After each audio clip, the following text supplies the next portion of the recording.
Nous sommes arrivés au front pour la première fois, c'était en août 1914, en Belgique. J'avais été enrôlé quelques mois auparavant, et je faisais partie des premières vagues de tirailleurs sénégalais envoyés pour soutenir les troupes françaises face à l'avancée allemande. Je n'avais jamais vu la mort d'aussi près.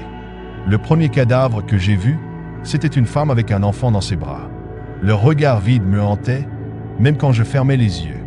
Nous étions jeunes, pleins de peur et de questions, mais nous n'avions pas le choix.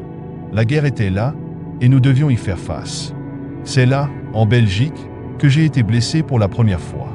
Une balle m'a touché à la jambe. La douleur était vive, mais on n'avait pas le temps pour la faiblesse.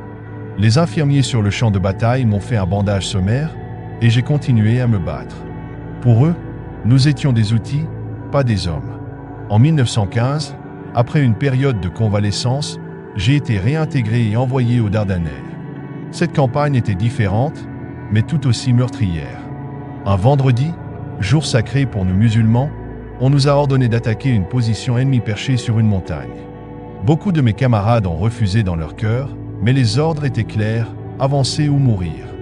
J'ai vu des hommes prier et pleurer, sachant qu'ils allaient au-devant de leur faim.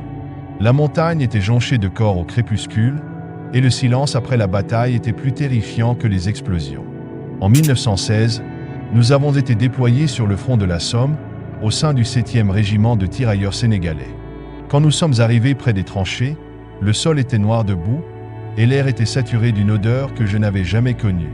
Un mélange de sang, de poudre et de pourriture. Nous creusions constamment, des tombes pour nous-mêmes et pour nos ennemis. Les nuits étaient glaciales, et les jours semblaient interminables. Nous étions loin de nos champs de mil et des champs du village. Ici, tout était mort ou mourant. Les tranchées étaient pleines de rats, de boue et d'hommes brisés. On m'avait dit que nous étions là pour défendre la France, mais tout ce que je voyais, c'était un enfer.